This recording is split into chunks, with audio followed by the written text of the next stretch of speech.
Welcome to the University of Findlay Art and Culture Show. My name is Sharinda. I am your host today, and we are welcoming to our studio Dr. Ron Tulley. Welcome. Hi, how are you? I'm great. How are you? I'm feeling well. Good. We have a lot to talk about. We do. You work here at the University of Findlay, along with me in a different area. You are the Dean for the College of Arts, Humanities, and Social Sciences. Correct. Yeah. That is a big title. It's a mouthful. Because it's an umbrella. Yeah. And it covers a lot of different majors. Would you please tell us what those majors are?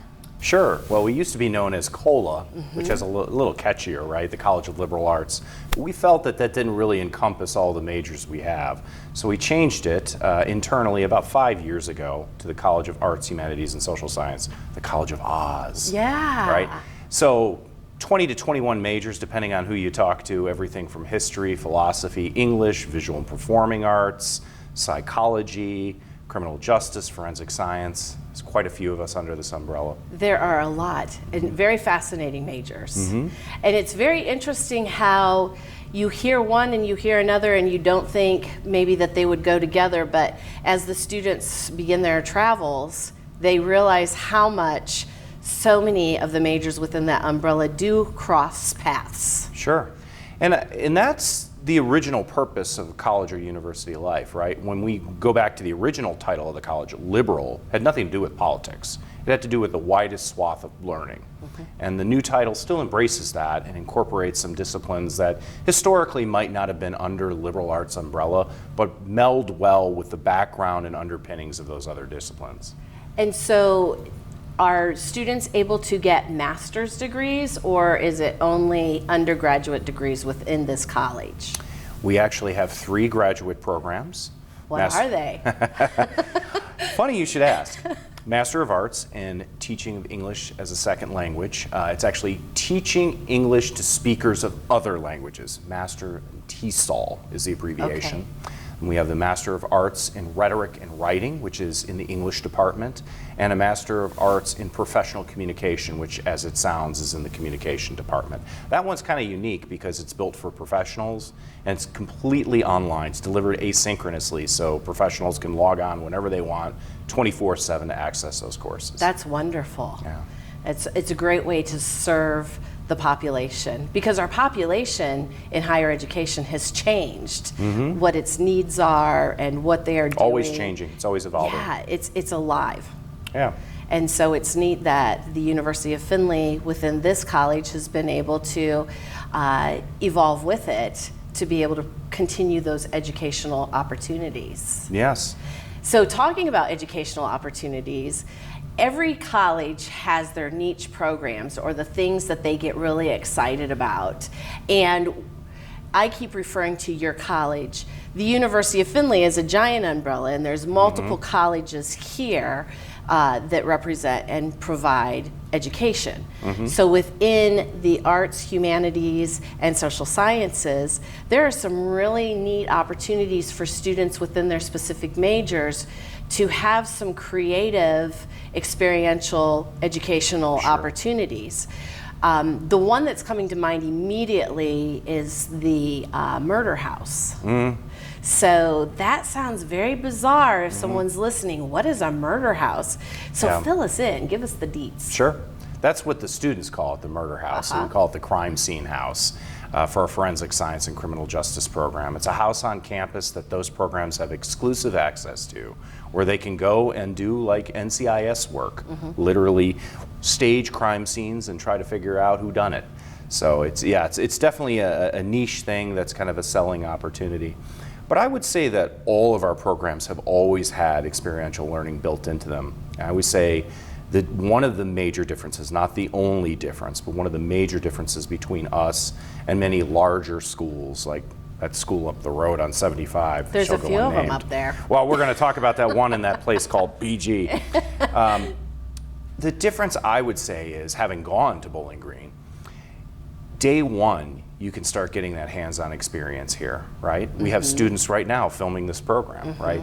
So you get those experiences that you might have to get into the queue to do at Ohio State or Bowling Green, places like that. We situate students in those experiences immediately. We've always done that. Just now we're starting to give fancy names to things and organize things more in offices of internships and experiential learning. We've always done it, day one. Well, and in doing it that way, we are providing a plus for that student that goes on and continues education somewhere else, because for another student coming from someplace else, that's new, that's stressful, that's scary, and it's been part of their undergrad experience. So when they get to that next level, they're like, oh yeah, this was expected of me here, I can just bump it up a little bit. So we're actually providing them with opportunities to go in stronger. Yeah. And that's wonderful.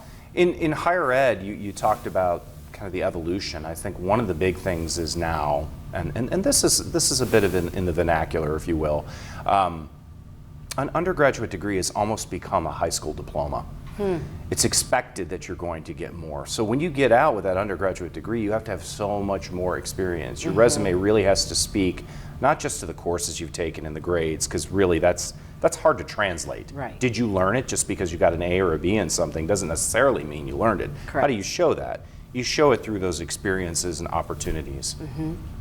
And another one of those neat programs is within writing and rhetoric and English, and that's 2 publications that are student-led and student-driven, where they have a faculty advisor that is behind the scenes helping them with questions and helping them figure things out, but really the students are driving that. What are those 2 publications? Sure.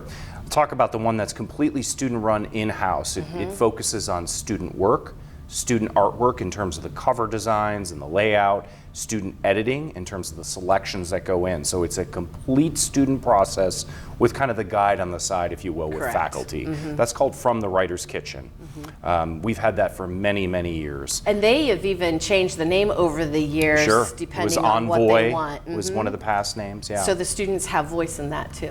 They complete voice, because it's their work, they edited it, it's their artwork and layout, it's all student driven. And that's a unique opportunity too. There are not many universities that have that. Again, an opportunity pretty much from freshman year or first year experience to get involved with that and then see it through your 4 or 5 years at the university. The other publication is called Slippery Elm. It's named for a tree that's popular in the area. There's also a bicycle trail just a little bit north here. It's named Slippery Elm, so we kind of thought it was resonating with the Northwest Ohio region. That is a very competitive, externally facing journal, and what I mean by that is we welcome solicitations, submissions from all over the world. It's an international literary magazine, fiction, creative nonfiction, poetry. Now the students have, again, layout, editing, and artwork responsibilities, but of course the content is what they judge and then goes into it. It's very competitive. Less than 10% of submissions are accepted. Wow. So it's a very high quality literary magazine, something you would see at an Ohio State or an Oberlin, world class. And so that is that published once a semester, the Slippery Elm? Once a year. Once a year. So it gives people the time and as they're going through their classes and building also to see the evolution of the process. That's wonderful. Now we've talked about the NCIS or Murder House and the 2 publications.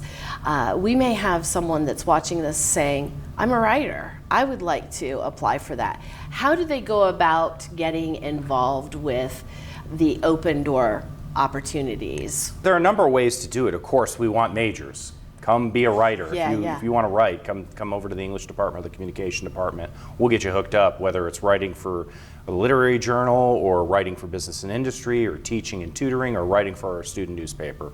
Any of those are good options. We'd love to see that. But the beauty is that anyone in any major can get involved with these things. Again, that's really what the college experience is about, right? Yeah. You're not going to have any student necessarily take pharmacology 320, whatever that might be. But you might have a pharmacy student say, you know what? This I'm is more my than just outlet. this. So I would like to write for the paper. I'd like to DJ for the radio. I'd like to work at the TV station. You know, I'd like those opportunities. And we are segueing that right into another area that is a very special highlight on our campus, and that is our orchestra and our bands.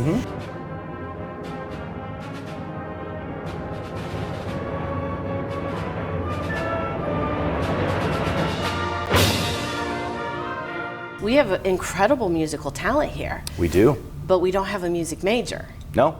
So Perfect example. those programs have grown over the years and strengthened because students have said, this is my outlet. I want Right. this, I need this. And then it's opened the door where community members have been able to come in and join in those orchestras and some of the bands. Sure. So that leads us then to our performing arts.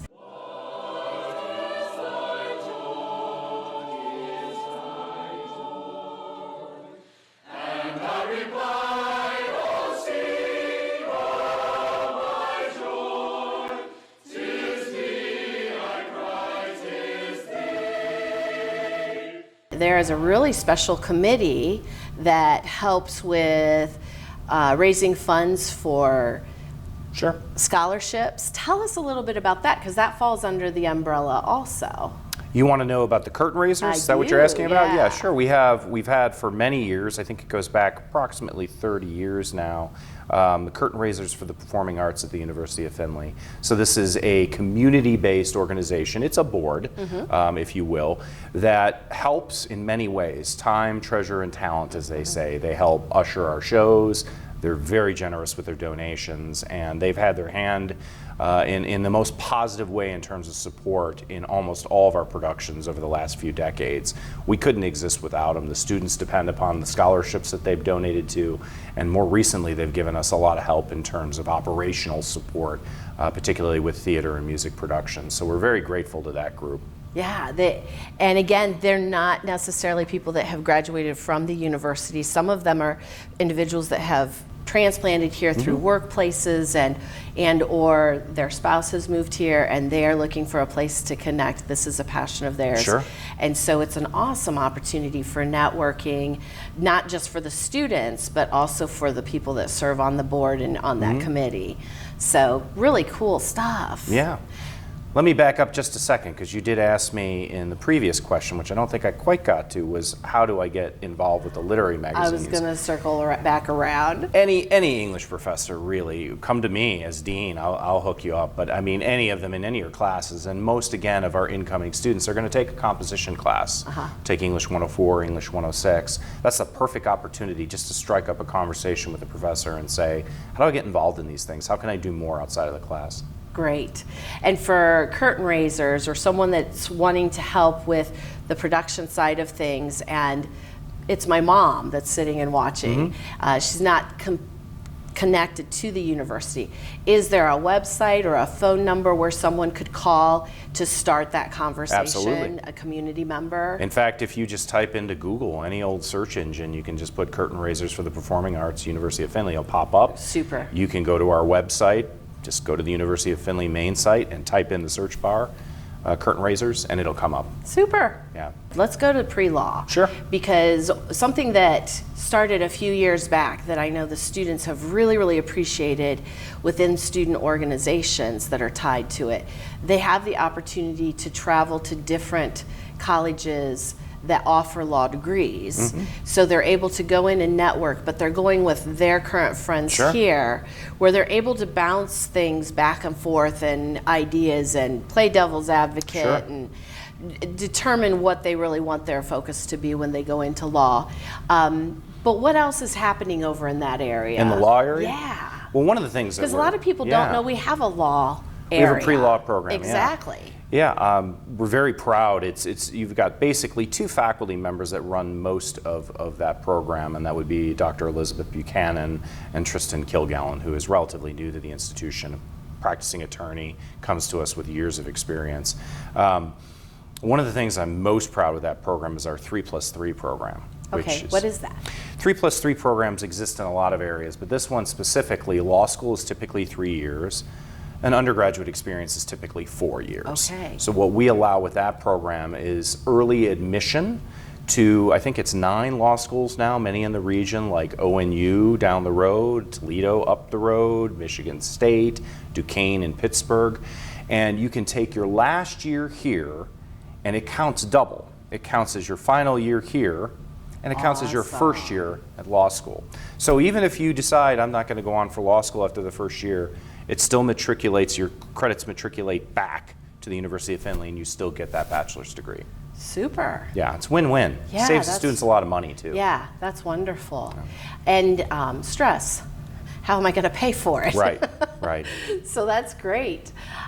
We have our criminal justice program. Yeah. And that's another program that, I know we talked about the house a little bit, but that's another program that has a student organization tied to it, so that, again, they are working with local law enforcement, different places where they get to do that experiential learning right away, where they're starting to do the ride-alongs and shadowing in our sheriff's department or the courthouse. I know some of the students have come in and said, do you know Judge so-and-so and Attorney so-and-so? I got to shadow with them, and they get really excited about that connection. I think part of that has to do with our faculty, too. I mean, if you take someone like Dr. Phil Lucas, he came to us with a lifetime of experience as an FBI agent. Yeah. And where else are the students going to get that kind of practical experience than from somebody who spent a lifetime in the field and then retired to come here and teach? He has a ton of connections there. There's a ton of connections, well known in the community.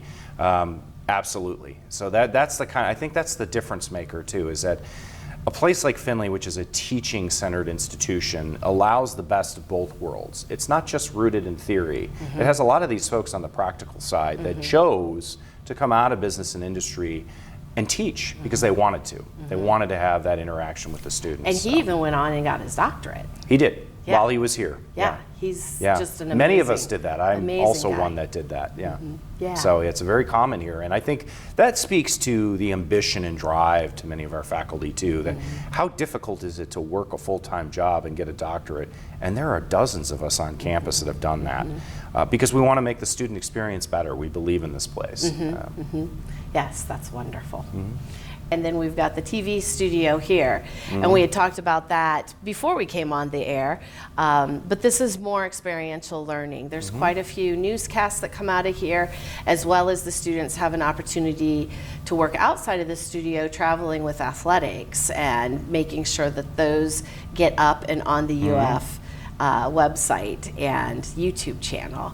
So yeah, there's just a lot going on in that umbrella. Yeah, sure. You want me to talk about communication? I would love for you to do that. And this could be a pitch, too, for Jason Geiser, who's our new TV guy. He's the one that runs the UFTV station, among many things, does a lot of work with the athletics department, but we're always in need of students to help out. And in our comm umbrella is very unique in the sense that we have a broadcast radio station, we have a newspaper, we have digital media, and we have a TV studio and station. That's very rare for a small college to have all those components. Yes. And anybody that knows anything about media today knows that all those components are merging. So what better way to give students exposure than in a small environment where they can have one-on-one relations with their professors and they get to dabble in all forms of media. Yeah. So very proud of that here. And oftentimes when we have guests in for interviews, they are very impressed with the quality of studio, both here as well as the radio station. When they walk in, they're just, wow, this is better than where I've worked in the past. And that feels good. It does, yeah. I can make a pitch for both of those professors, too, in some other areas. I mentioned Jason, who runs our UFTV, but with the radio station WLFC 88.3, tune in. Professor Alex Davis is fantastic. He's lightning in a bottle. He's really brought new dynamism to it and kind of changed our format. We've always historically been an indie, but he's brought kind of a hip-hop indie culture into that. A lot of podcasts. It's very popular with students. And then Amy Rogan over on the Pulse side has really invigorated the newspaper with more digital content, more regular content. We're not as chained to the cycles of print as we used to be with that. So very proud of those broadcasts. Again, evolving with the times as the people say, change it up. We're here now. Yeah, that's great. Well, thank you so much for coming in and sharing a little bit about your college and a little bit more about the University of Findlay that maybe people aren't familiar with. It's been fun visiting with you and Thanks for learning having me. with you. I love talking about my college. Any excuse to talk about either the college or the university, sign me up. I think we're on that page together. Yeah. Thanks, So, Sharinda. Yeah, thank you, Rod. And thank you for tuning in. We hope you enjoyed today's segment and we look forward to the next time. Until then, be well.